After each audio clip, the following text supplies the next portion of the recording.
لله الحمد لله رب العالمين والعاقبة للمتقين وعلى من أحبهم وتبعهم بإحسان أجمعين إلى يوم الدين. أما بعد، أعوذ بالله من الشيطان الرجيم. بسم الله الرحمن الرحيم. إنا فتحنا لك فتحا مبينا. صدق الله العظيم.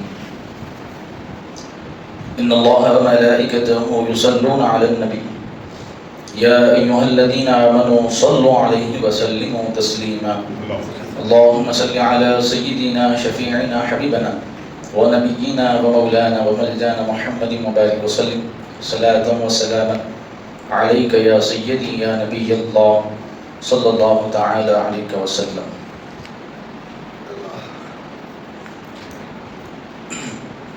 اللہ سبحانہ و تعالی نے مکہ مکرمہ کو بے شمار فضائل و کمالات سے سرفراز فرمایا ہے.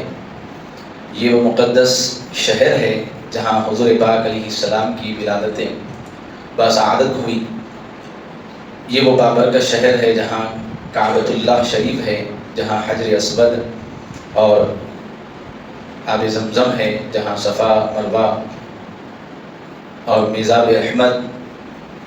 یہ وہ باعظمت شہر جس کی عظمت و رفعت اللہ جل جلالہ نے قرآن مقدس میں بیان فرمائی. رمضان الکریم کا یہ مقدس مہینہ جس کی 20 تاریخ فتح مکہ کی تاریخ ہے. نبی کریم صلی اللہ علیہ وسلم کو اللہ تعالیٰ نے نہایت ہی عظیم فتح سے سرفراز فرمایا جسے فتح مبین کہا گیا. چنانچہ اللہ رب العزت قرآن مقدس میں ارشاد فرما رہا ہے انا فتحنا لک فتحا مبینا. اے حبیب صلی اللہ علیہ وسلم، بے شک ہم نے آپ کو ایک عظیم روشن فتح عطا کی ہے. اللہ تعالیٰ نے پیارے نبی صلی اللہ علیہ وسلم کو ایک ایسی عظیم فتح عطا کی کہ اس فتح کے بعد اسلام اتنا عروج پایا کہ آج تک اس کی جو ہے برکتیں ہم اپنی نگاہوں سے دیکھ رہے ہیں. نبی کریم علیہ السلام ہجرت کے 6ویں سال مدینہ شریف پہنچنے کے بعد 6ویں سال پیارے آقا علیہ السلام ذوالقعدہ کے مہینے میں عمرے کا ارادہ فرمایا اور آپ کے ساتھ 1500 صحابہ کی مقدس جماعت تھی جو عمرے کے لیے روانہ ہوئی تھی. جب اہل مکہ کو اس کا علم ہوا تو انہوں نے پیارے آقا علیہ السلام کو درمیانی سفر میں روک دیا اور کہا کہ ہم آپ کو عمرہ کرنے کی اجازت نہیں دیں گے کیونکہ اس سے یہ اب تک اہل کفار کے پاس اس کا حق تھا تو انہوں نے اس کی اجازت نہیں دی.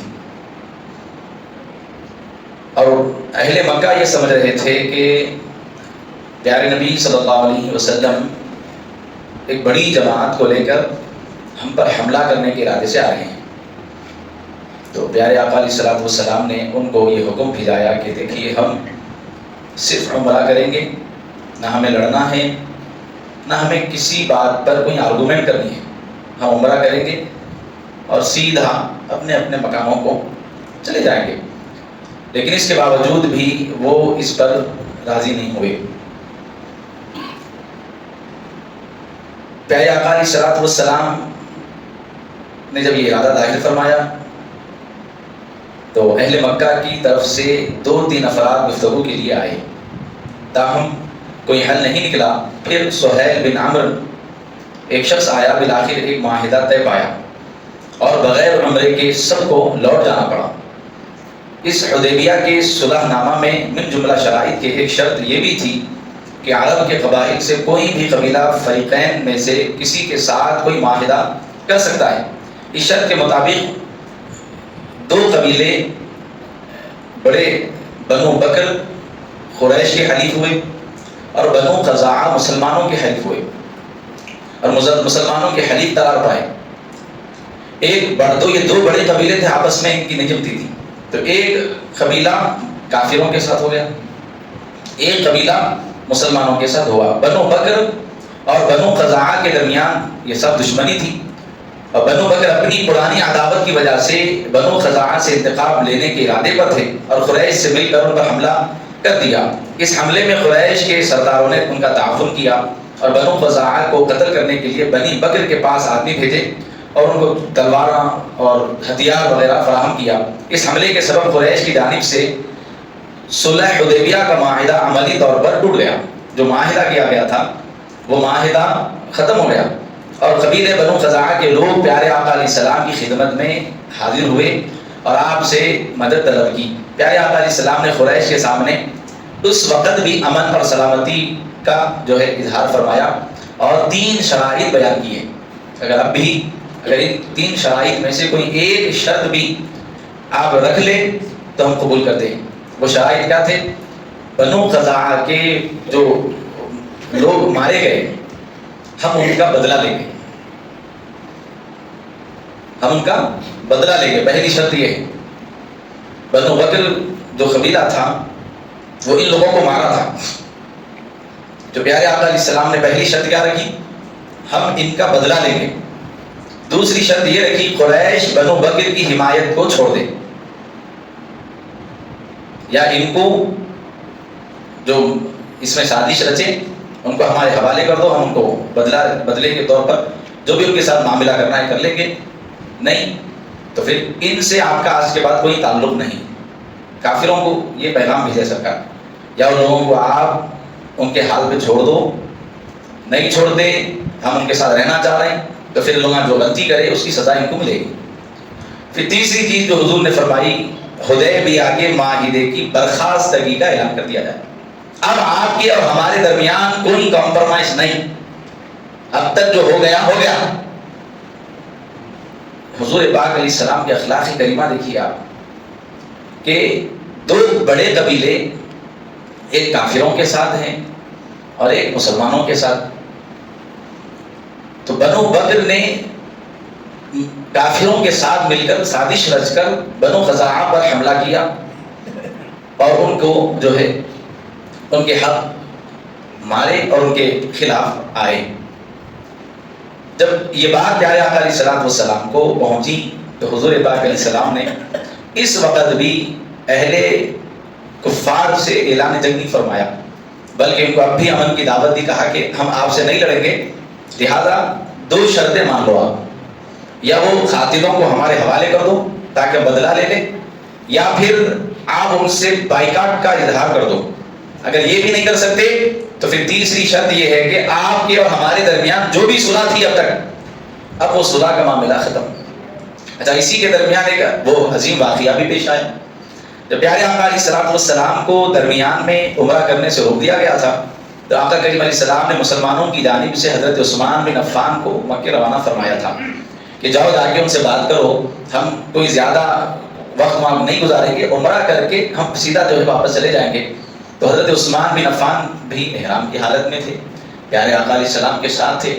جب وہاں پر پہنچے اور اہل مکہ سے گفتگو فرمائی تو انہوں نے حضرت عثمان سے کہا کہ اے عثمان، ہم مسلمانوں کو تو عمرے کی اجازت نہیں دیں گے، البتہ آپ کے ہم پر بڑے احسانات ہیں، بہت سے مواقعوں پر آپ نے ہماری مدد فرمائی ہے، ہم آپ کے احسان تلے دبے ہوئے ہیں۔ اگر آپ عمرہ کرنا چاہتے ہیں، آپ کو اجازت ہے، آپ کے لیے اجازت ہے، آپ عمرہ کر لیجیے، لیکن ہم آپ کے نبی اور مسلمانوں کو اجازت نہیں دیں گے۔ حضرت عثمان بن عفان نے پوری دنیا کو عقیدہ دیا اور دنیا کو بتلایا ہے کہ جس عمل میں رسول اللہ کو روکا گیا ہو، غلام کی اتنی جرت نہیں ہو سکتی کہ وہ حضور کے بغیر، اگرچہ کہ یہ عمل اللہ کی رضا کے خاطر ہے، لیکن جو حضور کے لیے روکا گیا غلام اس کو نہیں کر سکتا۔ آپ بولے اللہ اگر میری عمر اتنی بڑھا دے، میں قیامت تک رہوں اور پیارے نبی کو مکے کے عمرے سے روک دیا گیا، تو عثمان بن عفان کی اتنی مجال نہیں ہے کہ وہ حضور کے بغیر عمرہ کرے، میں نہیں کروں گا۔ بولے یہ ہوتی ہے غلامی۔ صحابہ نے ہمیں عقیدہ دیا ہے، بتلایا ہے کہ عمل وہی اللہ کی بارگاہ میں مقبول ہے جو عمل رسول اللہ صلی اللہ علیہ وسلم کی محبت میں کیا جائے۔ حالانکہ یہاں محبت کا جو ہے خلاف ہے، بلکہ آپ کر بھی دیتے تو کیا حرج تھی، پیارے نبی نے تو یہ تو نہیں کہا تھا کہ عثمان آپ جاؤ معاہدہ کرو، اگر انہوں اجازت دی تو نہیں کرنا، چلو حضور منع کرے تھے نہیں کرنا تو انہوں اس لیے نہیں کرے، نہیں، پیارے نبی تو صرف کہا کہ جا کے بات کر کے آؤ۔ اچھا یہاں پہ یہ معاملہ ہو گیا تو وہاں صحابہ کرام 1500 صحابہ کرام ہیں، وہ آپس میں گفتگو کر رہے ہیں کہ حضرت عثمان نے تو عمرہ کر لیا ہوگا، یہ آپس میں بول رہے ہیں دوسرے سے۔ حضرت عثمان کے بڑے احسانات ہیں مکے والوں پر، تو مکے والے تو عثمان بن عفان کو عمرے سے روکیں گے نہیں، واہ حضرت عثمان کیا ہے، انہوں نے تو عمرہ کر لیا ہوگا، یہ خیالات ہیں۔ لیکن اللہ اکبر، حضرت عثمان بن عفان جب پیارے نبی علیہ السلام کی بارگاہ میں تشریف لائے تو آپ صحابہ کرام نے پوچھا اے عثمان مبارک ہو، آپ نے عمرہ کر لیا ہے؟ تو حضرت عثمان نے کہا واللہ عثمان بن عفان کی یہ مدد جس سے حضور کو روکا جائے اور عثمان وہ عمل کرے، اللہ کی قسم اللہ عثمان کی عمر اتنی بڑھا دیتا کہ قیامت تک میں زندہ رہتا، اس کے باوجود اگر حضور کو روک دیا گیا تو عثمان زندگی بھر کبھی عمرہ نہ کرتا۔ صحابہ کرام کی طرز زندگی دیکھو آپ، محبت رسول میں آپ ہر عمل حضور کی محبت میں کریں۔ پیارے آقا علیہ السلام کی محبت کے بغیر اگر کوئی عمل کیا جائے وہ عمل نہیں ہوتا، وہ صرف ایک روٹین ہوتی ہے، وہ صرف اپنے آپ کو تھکانا ہوتا ہے۔ عمل تو اس وقت بنتا ہے جب اس اللہ اور اس کے رسول کی محبت میں کیا جائے۔ عمل اسی وقت ہوتا ہے، عمل نیکی اسی وقت بنتی ہے جب وہ عمل اللہ اور اس کے رسول کی محبت میں ہو، تو وہی عمل قابل قبول بھی ہے اور اللہ کی بارگاہ میں اس کو اللہ تعالیٰ اجر بھی عطا فرماتا ہے۔ بغل معزز سامعین کرام، پھر جب حضور نے یہ 3 شرائط پیش فرمائے تو انہوں نے تیسری شرط کو قبول کر لیا اور وہ بولے ٹھیک ہے بھائی، آپ کا ہمارا آج کے بعد کوئی کمپرومائز نہیں، آپ جو کرنا ہے کر لو، ہم جو کرنا ہے کر لیں۔ یہ کس کی طرف سے ہوا؟ کافروں کی طرف سے ہوا۔ پیارے نبی علیہ السلام نے حدیبیہ کے صلح کو نہیں توڑا۔ پیارے نبی علیہ السلام نے تو ان سے کہا کہ اگر ہمارے ساتھ جو قبیلہ مل جل کر تھا تم نے اگر اس پر حملہ کیا ہے تو حملہ جنہوں نے کیا ان کو ہمارے حوالے کرو، یا پھر آپ ان سے دستبرداری کا اظہار کر دو، بنو بکر سے دستبرداری کہو کہ ہمارا ان سے کوئی تعلق نہیں، تو ہم آپ سے جو معاملہ ہے وہ رکھیں۔ لیکن مدعی لاکھ چاہے تو کیا ہوتا ہے؟ وہی ہوتا ہے جو منظور خدا ہوتا ہے۔ وہ وقت تھا پیارے آقا علیہ السلام کی قربانیاں رائے گا نہیں رہی۔ اللہ اکبر، جس مکہ معظمہ کو عظمتوں کا تاج اللہ نے پیارے آقا کے ذریعے پہنایا، وہ مکہ جس کی در و دیواریں یہ آوازیں دے رہی تھی شب میلاد مصطفیٰ صلی اللہ علیہ وسلم کہ اللہ میری رونقیں پھر لوٹائے گا، اللہ نے ایسا عظیم رسول دنیا میں بھیجا ہے۔ وہ مکہ جو چیخ چیخ کر کہہ رہا تھا میری جو رونقیں لوٹ لی گئی تھی اللہ ان کے ذریعے پھر لوٹا دے گا۔ 40 سال حضور پاک علیہ السلام کی عمر مبارک، اعلان نبوت، پھر اعلان نبوت کے بعد بھی مکہ مکرمہ کا ایک طویل وقت حضور نے صبر کے ساتھ، تحمل کے ساتھ لوگوں کو دعوت پیغام دیا، یہاں تک کہ حضور پاک علیہ السلام کو طائف کے میدان میں تکلیفیں پہنچائی گئی، آقا کریم علیہ السلام کا سوشل بائیکاٹ کیا گیا، حضور پاک علیہ السلام کو جو ہے بہت سی تکالیف کا سامنا کرنا پڑا، یہاں تک کہ وہ عظیم شہر جہاں حضور کا بچپن تھا، جوانی تھی، خاندان تھا، قبیلہ تھا، دوست تھے، احباب تھے، ایسا عظیم شہر حضور کو چھوڑنے پر مجبور کیا گیا۔ حضور نے اس کو بھی قبول فرمایا، ہجرت فرمائی، ہجرت کے بعد پھر اللہ نے ایسے فتح کے دروازے کھولے کہ 6 سال حضور پاک علیہ السلام عمرے کا ارادہ فرمائے، انہوں نے عمرہ کرنے نہیں دیا، حضور نے برداشت کیا، صبر کیا تحمل کے ساتھ، پھر اس کے بعد اللہ نے ایسے راستے بنائے، اہل کفار نے اپنی ہی زبان سے کہہ دیا آج کے بعد مسلمانوں میں ہمارے میں کوئی معاہدہ نہیں ہے، وہ ہر جو بھی معاہدہ تھا ختم ہو چکا۔ اللہ اکبر، یہ بولنے کو تو بولتا ہے لیکن اس کے بعد ان لوگوں کو ہیبت شروع ہو گئی، یہ کیا کر دیا اپن، یہ کیا کر دیے، ایک جو صلح تھا جس کے سبب ایک معاملہ چل رہا تھا، ہماری حکومت چل رہی تھی مکے میں، یہ کیا کر دیے۔ اللہ اکبر، یہی حال پشیمان ہوئے۔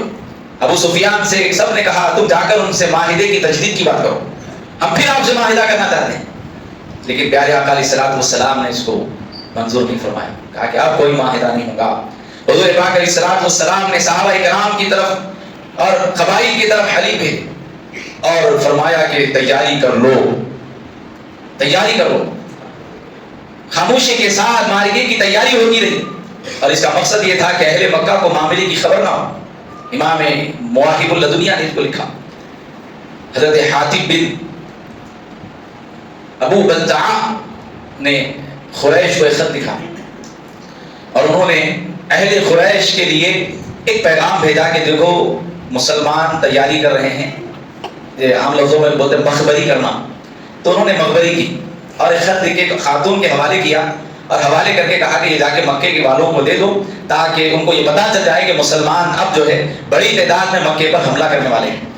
تو پیارے آقا علیہ الصلوۃ والسلام، حالانکہ یہ غیبانہ میں ہو رہا معاملہ، پیارے آقا علیہ الصلوۃ والسلام کی شان کیا ہے، ما کان وما یکون کا علم اللہ نے عطا کیا ہے۔ میرے آقا کو جس اللہ نے علم غیب عطا فرمایا ہے، یہ اپنے اندر معاملات کر رہے ہیں۔ میرے آقا علیہ الصلوۃ والسلام نے حضرت علی، حضرت زبیر، حضرت مقداد کو حکم دیا اور کہا کہ جاؤ جا کے فلاں خاتون ہے اس کو روکو، اس کے پاس ایک خط ہے وہ لے کے آؤ۔ حالانکہ یہ معاملہ کہاں ہوا، چھپ چھپا کے ہوا، ان کے علاوہ کسی کو نہیں معلوم۔ آقا کریم علیہ السلام کی شان یہ ہے کہ امتی کے عمل سے بھی باخبر ہوتے ہیں، اس کے خیال سے بھی باخبر ہوتے ہیں۔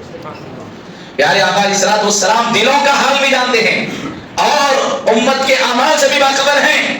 اگر کوئی نبی کو امت کے اعمال سے باخبر نہیں جانتا، وہ اس کا کوئی اور نبی ہو سکتا ہے، محمد عربی صلی اللہ علیہ وسلم نہیں۔ محمد عربی صلی اللہ علیہ وسلم وہ ہیں جن کو اللہ نے ما کان وما یکون، جو کچھ ہو چکا، جو کچھ قیامت تک ہوگا، حضور سب جانتے ہیں۔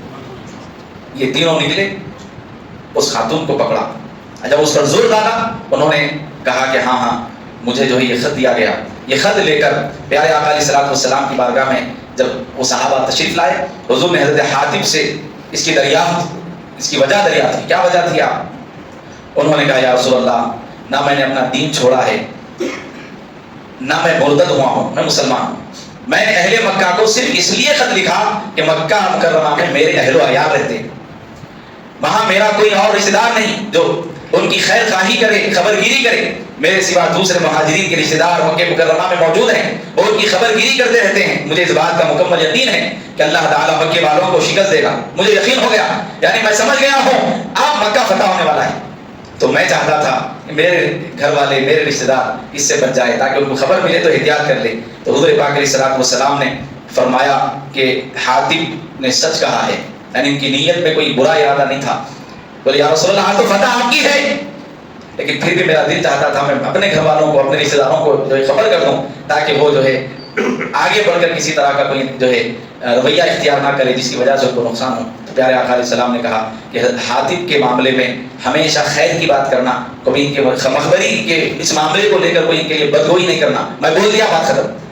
حضور پاک علیہ الصلوۃ والسلام ان کی نیک نیتی کی وجہ سے بہر گئے۔ پھر ہجرت کا 8واں سال، 10 رمضان المبارک، چہارشنبے کا دن، بعد نماز عصر، پیارے آقا علیہ الصلوۃ والسلام لشکر لے کے نکلے۔ سن 2 ہجری بھی ذہنوں میں یاد رکھو، پیارے آقا علیہ الصلوۃ والسلام 313 صحابہ اکرام کو لے کر جنگ بدر میں پہنچے تھے۔ اس کے علاوہ حضور پاک علیہ الصلوۃ والسلام کے حدیث کے الفاظ ہیں، آپ نے کہا تھا اے اللہ یہ میرا کل سرمایہ ہے، اگر یہ آج بکھر گیا، یہ آج ختم ہو گیا، اے اللہ اس روئے زمین پر اللہ بولنے والا کوئی نہیں ہوگا، ان کی مدد فرما، ان کی مدد فرما، ان کی مدد فرما۔ اللہ نے اس وقت مدد فرمائی۔ پھر حال کیا ہوا؟ وہ 2 ہجری کا وقت تھا، 6 سال کے بعد کا یہ منظر ہے، میرے آقا نکل رہے ہیں، 313 غلام نہیں ہیں بلکہ 10,000 کا بڑا لشکر لے کر حضور نے نکلا۔ 10,000 صحابہ کرام حضور کے لشکر میں شامل ہیں، صرف 10,000 نہیں بلکہ مدینہ منورہ اور مکہ مکرمہ کے درمیان اور 2,000 صحابہ کرام آگے جوائن ہو گئے۔ تقریباً 12,000 صحابہ کرام کا لشکر جبار لے کر حضور مکہ کی طرف روانہ ہوئے۔ مکہ مکرمہ سے 1 منزل کے فاصلے پر مقام مرت دہران پیارے آقا علیہ السلام پہنچے، وہاں پر حضور نے پڑاؤ ڈالا۔ حضور پاک علیہ السلام نے حکم دیا، حضور نے ایسی پیاری حکمت اختیار فرمائی تھی کہ آپ ایک بڑا طویل وسیع و عریق میدان، پیارے آقا علیہ السلام نے صحابہ کو کہا کہ آج کی رات ہر شخص اپنا اپنا چولہا الگ الگ سلگانا۔ 12,000 کا لشکر ہے، ہر ایک سے کہا گیا ہر ایک اپنا اپنا چولہا الگ الگ سلگاؤ۔ اتنے بڑے میدان میں جب آگ لگی نا، اہل کفار دیکھ کے ڈر گئے، ان کا دل دہل گیا۔ وہ لوگ سمجھ رہے ہیں ایک چولہے کے بعد کم سے کم ایک منیمم ایک 15 20 لوگوں کا تو کھانا پکڑاؤں گا. یہ اپنے دماغ میں خیالات لائے ہیں. اتنا وسیع و عریق میدان, اتنا بڑا مسلمانوں کا لشکر, وہیں پہ ان کے طوطے ہو گئے, وہیں پر ان کے طوطے ہو گئے, پریشان ہو گئے کہ اتنا بڑا لشکر ہم پہ حملہ کرنے والا ہے. اللہ اکبر. حضرت عباس رضی اللہ تعالیٰ عنہ مکے والوں پر رحم کھا کر انہیں خبردار کرنے اور یہ کہنے کے لیے آ رہے تھے کہ اسلامی لشکر مکے میں داخل ہونے سے پہلے مکے والے اگر امن مانگ لیں گے تو ہم امن دے دیں گے.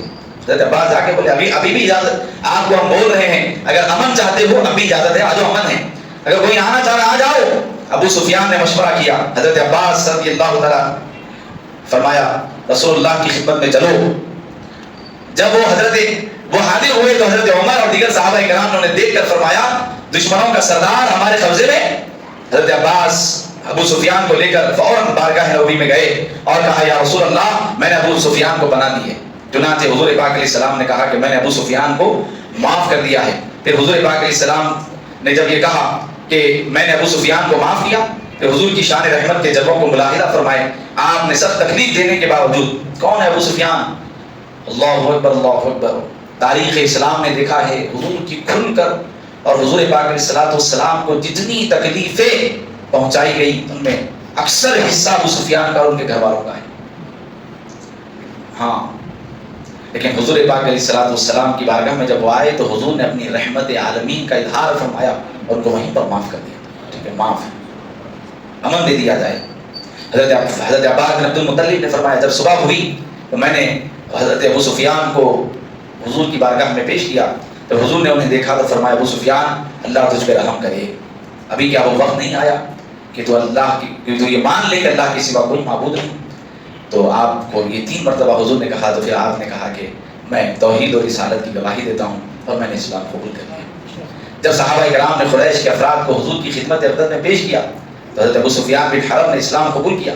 20 رمضان کی وہ مبارک تاریخ, ہجرت کا 8واں سال, پیارے آقا علیہ السلام مقام قضاء سے گزرتے ہوئے بالائی جانب سے مکے میں داخل ہوئے اور حضرت زبیر کو مقام قضاء سے داخل ہونے کا حکم دیا. حضرت خالد بن ولید کو مقام قضاء سے جو ہے داخل ہونے کا حکم دیا اور حضور نے فرما دیا کہ دیکھو مکے میں داخل ہونا, کسی کے اوپر زیادتی نہیں کرنا, اگر آپ پر کوئی حملہ کرے اپنی دفاع میں لڑنا. پھر حضرت خالد بن ولید پر لوگوں نے حملہ کیا جس میں 2 مسلمان شہید ہو گئے اور بنو بکر اور دیگر قبیلوں کے تقریباً 24 آدمیوں کو حضرت خالد بن ولید کے ہاتھوں جو ہے مار دیا گیا کیونکہ انہوں نے پہل کی تھی, ان پر جان لیوا حملہ کیا تھا. پھر اس کے بعد مشرکین مکہ جو اعلان نبوت سے لے کر ہجرت تک اور ہجرت مدینہ سے صلح حدیبیہ تک مسلمانوں کو طرح طرح کی اذیتیں دیتے رہے, تکلیفیں دیتے رہے. پیارے آقا علیہ السلام ان تمام قبائل عرب کو مسلمانوں کے خلاف جو بھڑکایا تھا, ایسے دشمنان اسلام کو جو خون کے پیاسے تھے مسلمانوں کے, حضور نے رحمت اور الفت سے لبریز فرمان عالیشان جاری کیا اور عام اعلان فرمایا اور کہا کہ آج تم سے کوئی بات پرس نہیں کی جائے گی, آج تم سے کوئی بدلہ نہیں لیا جائے گا.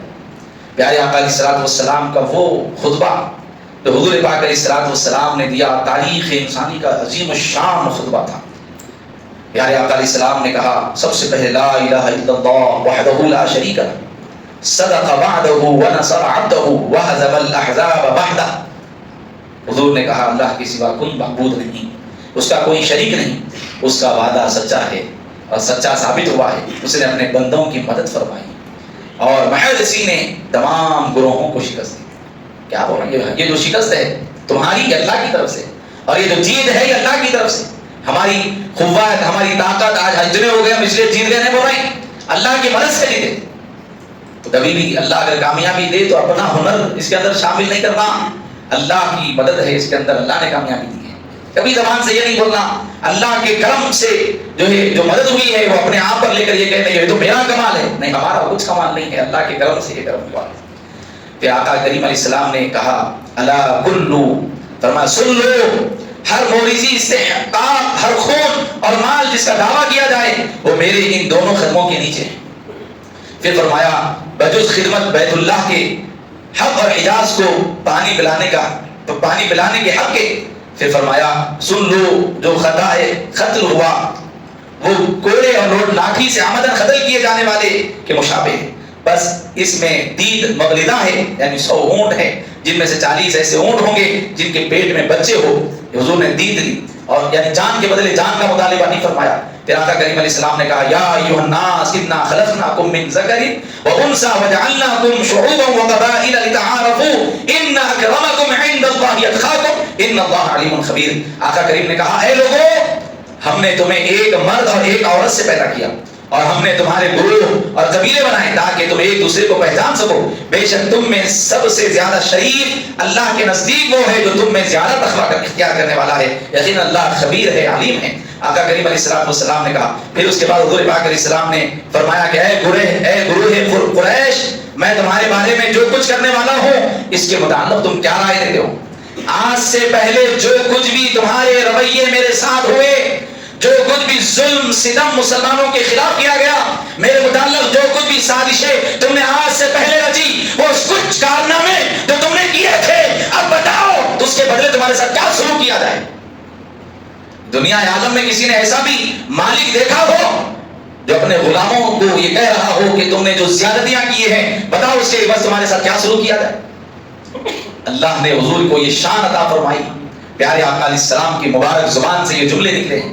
حضور نے قاتلان کو، حضور نے ظالموں کو، حضور نے مکاروں کو، حضور نے دشمنان اسلام کو یہ مشورہ دیا، بتاؤ جو کچھ تم کیے ہو تمہارے ساتھ اس کے عوض کیا کیا جائے، کیا کیا جائے. جانتے ہیں اہل کفار نے کیا کہا؟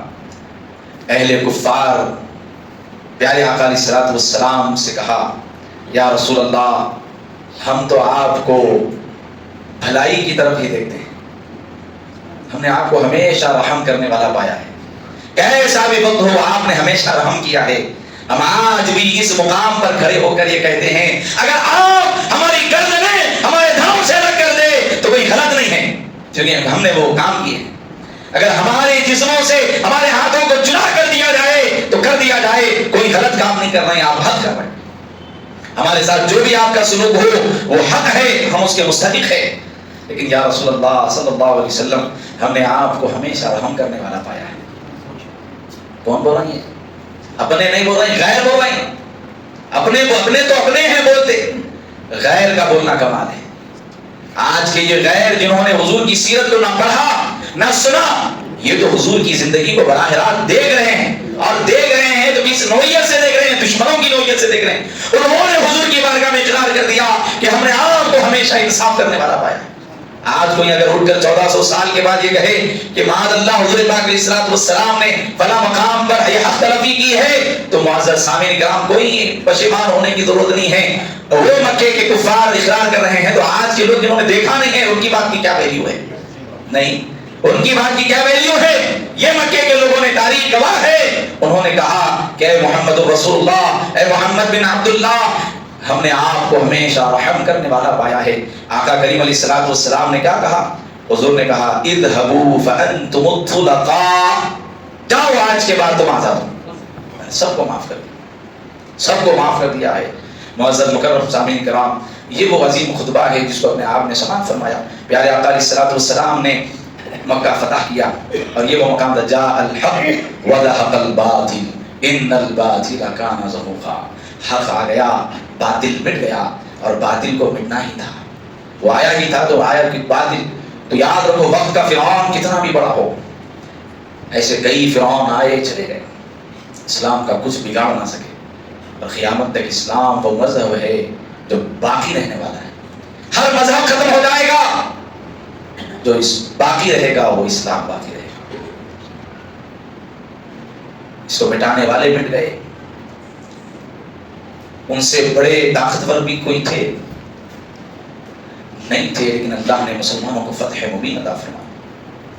پیارے آقا علیہ السلام مکے میں داخل ہوئے، آج تک بت رکھے ہوئے ہیں مکے میں. 20 رمضان کی مبارک تاریخ کو حضور مکہ فتح کی. آقا کریم علیہ السلام نے مکے کے دروازے کو کھولا، اس کے اندر بت رکھے ہوئے تھے، پورے بتوں کو گرا، مکہ صاف کر دیا گیا. پیارے آقا صلی اللہ علیہ وسلم حضرت بلال سے حضور نے حکم فرمایا کہ اے بلال چلو چھت پر اذان دو.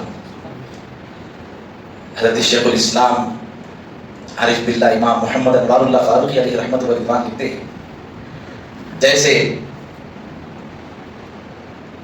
بیت المقدس میں ہر نبی کو یہ خواہش تھی کہ آج کا مسلح ہمیں ملے، ایسے ہی صحابہ کرام کو خواہش تھی آج پہلی اذان میرے کو دینے کا موقع ملے، آج کی اذان کا موقع ملے، کیونکہ تاریخ میں یہ اذان لکھی جائے۔ میرے آقا علیہ الصلوۃ والسلام نے رحمت لی، اور وہ بلال جنہوں نے تپتی ریت میں احد احد احد کہا تھا، حضور نے بلال کو آواز دی، کہا کہ بلال سب سے زیادہ حقدار اگر کوئی ہے تو اذان دینے کے وہ تم ہے، تاکہ دنیا دیکھ لے کہ بلال ایسے آقا کا غلام ہے جہاں پہ رنگ و صورت نہیں دیکھی جاتی، زبان و بولی نہیں دیکھی جاتی، بلکہ ان کی غلامی دیکھی جاتی ہے، ان کی غلامی دیکھی جاتی ہے۔ میرے آقا نے حکم دیا بلال چلو اذان دو۔ وہ واقعہ بھی یہیں پر رونما ہوا، حضرت بلال چھت پر چڑھے اور حضور سے اجازت طلب کی، کہا یا رسول اللہ مدینے میں اذان دیتا تو مکے کی طرف چہرہ ہوتا تھا، سفر میں ہوتا تو مکے کی طرف چہرہ کر کے اذان دیتا، جہاں بھی اذان دیا ہوں مکے کی طرف چہرہ کر کے اذان دیا ہوں۔ یا رسول اللہ آپ نے بلال کو اس مقام پر کھڑا کیا ہے، مکے کی چھت پر کھڑا ہوں، آج مجھے سمجھ نہیں آ رہا کہ اذان دوں تو کس طرف چہرہ کر کے، اذان دوں تو چہرہ کس طرف کروں، اب تو کعبے کی چھت پر کھڑا ہوں۔ میرے آقا نے کہا بلال تو میری طرف چہرہ کر کے۔ اسی کو رضا نے کہا حاجیو آؤ شہنشاہ کا روضہ دیکھے، کعبہ تو دیکھ چکے ہو کعبے کا کعبہ دیکھے۔ حضرت بلال نے رسول اللہ کی طرف چہرہ کر کے اذان دی۔ میرے آقا علیہ الصلوۃ والسلام، اب اس کے بعد حضور پاک علیہ الصلوۃ والسلام طواف کعبہ کریں، فتح ہو گیا۔ ایک شخص فضالہ بن عمیر پیارے آقا علیہ السلام کے لیے دشمنی رکھتا تھا، وہ حضور کو مارنے کے لیے خنجر چھپا کے آیا تھا۔ پیارے آقا علیہ الصلوۃ والسلام کے جیسے ہی قریب ہوا، حضور پاک علیہ الصلوۃ والسلام نے اس کی طرف چہرہ کر کے کہا اے فضالہ دل میں کیا باتیں کر رہے ہو؟ اور بول رہے ہیں خریب دل میں سوچ لیتے ہیں اے تو ایسا مار دوں گا ویسا مار دوں گا۔ یہ جو لوگ کہتے ہیں حضور پیٹ کے پیچھے کا نہیں جانتے، ان بختوں کو اس حدیث سے سبق حاصل کرنا چاہیے۔ ارے اہل ایمان تو اہل ایمان ہے، کافر دل میں کیا خیال کرتا ہے مصطفیٰ وہ بھی جانتے۔ حضور نے کہا فضالہ دل میں کیا بک رہا ہے؟ اس نے کہا کہ یا رسول اللہ میں اللہ کا ذکر کر رہا ہوں، حالانکہ دل میں مار دوں گا، میں اللہ کا ذکر کر رہا ہوں۔ آپ نے یہ سن کر مسکرایا اور فرمایا تم اللہ کی بارگاہ میں اس ارادے پر معافی طلب کر لو جو تم نے ارادہ کیا ہے۔ پھر اس کے بعد آپ نے اپنا دست اقدس ان کے سینے پر مارا۔ مارنا کیا تھا، دل کی دنیا بدل گئی۔ جو مارنے آئے تھے وہ اپنے آپ کو حضور کے غلاموں میں شامل کر گئے۔ وہ کہتے ہیں کہ اللہ کی قسم حضور نے اپنا دست مبارک جیسے ہی میرے سینے پر مارا دل کی دنیا بدل گئی، دل کی ساری دنیا بدل گئی۔ اللہ اللہ، پھر آپ کہتے ہیں میری زبان سے اختیار نکل گیا لا الہ الا اللہ محمد رسول اللہ صلی اللہ علیہ وسلم، اللہ اکبر۔ حضور شیخ الاسلام امام محمد انوار اللہ فاروقی یہاں پر لکھتے ہیں فضالہ رضی اللہ عنہ کو ذکر الہی میں مشغول ہونے کی برمحل سوچی، یعنی جو نکلا زبان سے یہ بھی بول سکتے تھے کچھ بھی نہیں سوچ رہا ہوں، بول سکتے تھے یہ بھی بول سکتے تھے میں کچھ بھی نہیں سوچ رہا ہوں، لیکن انہوں نے یہ نہیں کہا، انہوں نے کہا کہ میں اللہ کا ذکر کروں۔ انہوں نے جیسے ہی اللہ کا ذکر کر رہا ہوں کہا تو پیارے آقا علیہ السلام اس وقت طواف میں مشغول تھے، پر بارگاہ نبوت میں ایسی چالاکیاں کہاں چل سکتی ہے؟ وہاں تو جس طرح چہرہ پیش نظر ہوتا ہے وہاں پر دل بھی ویسے ہی پیش نظر ہوتا ہے۔ شیخ الاسلام لکھ رہے ہیں پھر آقا علیہ السلام نے اس موقع پر ہنس کر ان کے لیے استغفار فرمایا اور ان کے دل پر مارا تو اس کا اثر کیا ہوا وہ فضالہ ہی جانتے ہیں، ان کے علاوہ کوئی نہیں جانتا۔ کیا دنیا بدلی ہے، یہاں پر یہ ہے تو وہیں پر ایک ملعون ابلیس لعین منافق مکے کے جو ہے کپڑے غلاف کو لپٹے ہوئے چھپا ہوا تھا، حضور نے اس کو وہیں پر قتل کرنے کا حکم دیا، وہیں پر قتل کا حکم دیا۔ اس کے بعد حضور نے ایک خطبہ ارشاد فرمایا اور حضور نے اس خطبے میں کیا کہا کہ آج کے بعد یہ مکہ حرمت والا ہے، یہاں کوئی قتل نہیں ہوگا، غارت گری نہیں ہوگی، حرمت عطا ہے۔ ایسا نہیں کہ آج قبضہ مل گیا تو آج کے بعد کوئی داخل ہوا کافر تو ماری ڈالو، نہیں۔ انسان 15 دن پیارے نبی علیہ السلام مکے میں ٹھہرے ہوئے، فتح مکہ کے بعد 15 دن تک پیارے آقا علیہ السلام نے مکے میں جو ہے قیام فرمایا مکے میں۔ اس کے بعد حضور پاک علیہ السلام نے ذمہ داریاں دے کر پیارے نبی علیہ السلام مدینہ پہنچے، لیکن وہاں پر حضور نے مکے کی حرمت کا اظہار فرمایا، کہا کہ آج کے بعد یہاں کوئی قتل نہیں ہوگا، کوئی غارت گری نہیں ہوگی۔ یہ مکہ اول دن سے امن کا گہوارہ ہے، اللہ نے اس کو امن کے واسطے بنایا. اور آج دیکھو آپ پوری دنیا سے لوگ اس مکے کے صرف ایک دیدار کے لیے تڑپا. آپ دیکھو پرسوں کی نیوز ہے، رمضان کے آغاز سے لے کر اب تک 2.5 کروڑ لوگوں نے مکہ مکرمہ کو پہنچ کر وہاں عمرہ ادا کیا. معمولی بات ہے، 2.5 کروڑ لوگ کوئی معمولی گنتی نہیں ہے. ایک کی گنتی سے 2.5 کروڑ ہوتے ہیں. بلکہ وہاں پر وہ تو اپنا ذہن بتا رہے ہیں جو انہوں نے قائد کیا.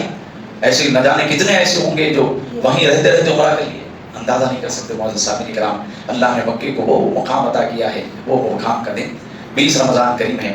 آج کی تاریخ اسلام کی وہ تاریخ ہے فتح مبین کا. انا فتحنا لک فتحا مبینا. اللہ نے کہا اے حبیب ہم نے آپ کو بہترین روشن فتح عطا کی. کہ روشن بولے تو ایسی فتح عطا کی ہے کہ اس کے بعد اندھیرے کی گنجائش ہی نہیں ہے. ایسی فتح اللہ نے آپ کو عطا کی ہے، روشن فتح. اس کے بعد صرف روشنی ہی روشنی ہے. اور ہم دیکھ رہے ہیں شرق تا غرب جنوب تا شمال مصطفیٰ کریم کے غلاموں کی تعداد آئے دن بڑھ رہی ہے، بڑھتے جا رہی ہے، قیامت تک انشاءاللہ بڑھتے رہے گی. دشمنان اسلام آئے چلے گئے، ان کے پروپیگنڈے شروع بھی ہوئے ختم بھی ہوئے، ایسے ہی لوگ آئے چلے گئے، چلے جائیں گے، لیکن اسلام کو کوئی دھکا ہونے والا نہیں ہے. اللہ نے کہا ہم اس کی حفاظت کریں گے. اللہ نے وعدہ کیا ہے حبیب اس دین کا محافظ میں خود ہوں، میں خود اس کی حفاظت کر رہا ہوں. آپ تو دین ہے، آپ کے فرمان میں ایک زبر زیر کی بھی تبدیلی آج تک نہیں ہے. پیارے آقا علیہ الصلوۃ والسلام کے احادیث میں، قرآن تو قرآن ہے، حدیث کے ایک جملے میں زبر زیر کی کوئی تبدیلی نہیں ہے. تو حضور کے دین میں کوئی کیا تبدیلی لا سکتا ہے؟ کوئی کچھ نہیں کر سکتا. بس سازشیں کر سکتے ہیں، سازشیں کر کر ماکرین میں اپنا نام درج کروا سکتے ہیں، اس سے زیادہ کوئی حق نہیں ہے. معزز سامعین کرام، بڑا کرم اور رحم کا معاملہ اللہ نے فتح مکہ کے دن عطا فرمایا ہے. یہ تاریخ اپنی نسلوں کو بتاؤ، یہ فتح مبین کی تاریخ، اور یہ تاریخ عروج، یہاں عروج ہی عروج ہے. اس سے پہلے کا جو وقت گزرا صبر کا، تحمل کا، یہاں سبق ہے ہمارے واسطے. اتنے بڑے رحمت للعالمین جن کے خاطر اللہ نے دنیا پیدا کی ہے، جن کے خاطر اللہ نے جنت بنائی ہے، جن کے خاطر اللہ نے دن و رات بنائے ہیں، جن کے خاطر اللہ نے کائنات بنائی، اس کے باوجود ان پر بھی مشکلات آئی، انہوں نے صبر کا اظہار کیا. بتایا کہ یہ نہیں کہا کہ اے اللہ انہوں میرے خلاف ہے، ان کو تباہ کر دے، برباد کر دے. نہیں، جب بھی ایسا موقع آیا کہ اللہ فرشتوں کو بھیجا کر بتایا کہ ایسے رحمت والے ہیں، ہم نے انہیں چوئی عالمین کے لیے رحمت نہیں کہا، دیکھو یہ ایسے رحمت والے ہیں کہ جبرائیل آ کر کہتے ہیں آقا ان کے لیے بد دعا کر دیجیے، تو مصطفیٰ کے مبارک زبان پر نکلتا ہے اے جبرائیل میں بد دعائیں دینے کے لیے نہیں آیا ہوں، دعائیں دینے کے لیے آیا ہوں، میں بد دعائیں دینے والا نہیں ہوں. اللہ اکبر. جن کا نظام یہ ہے انسانی حقوق تو انسانی حقوق ہے، جانوروں کے ساتھ بھی حسن سلوک کی جس نے تعلیم دی ہے وہ مدینے کے آقا ہے، ہم غلاموں کے آقا محمد رسول اللہ ہے، جنہوں نے کہا کہ اگر جانور پالو تو ان کو کھلاؤ، ان کو پلاؤ، اگر نہیں کھلا سکتے نہیں پلا سکتے ان کو آزاد چھوڑ دو تاکہ وہ خود جا کر چر لے، وہ خود جا کر کھا لے. اگر ایسا نہ کیا تو تم نے جانوروں پر ظلم کیا. یہ تو یہ ہے، میرے آقا فرماتے ہیں زمین پر چلو تو قدموں کو مار کر نہ چلو. یہ تعلیم ہے مصطفیٰ صلی اللہ علیہ وسلم. زمین پہ بھی چل رہی تو آداب بتائے گئے، راستہ بھی چل رہی تو آداب بتائے گئے. معزز سامعین کرام، میرے آقا علیہ السلام پر ہماری نسل قربان، ہماری جانیں قربان، جنہوں نے ہمارے خاطر اتنی قربانیاں دی، پھر اللہ نے آپ کو فتح عطا کی. اللہ تعالیٰ ہم تمام کے سینوں کو محمد مصطفیٰ کی محبت کا مدینہ بنا دے. آمین والحمدللہ.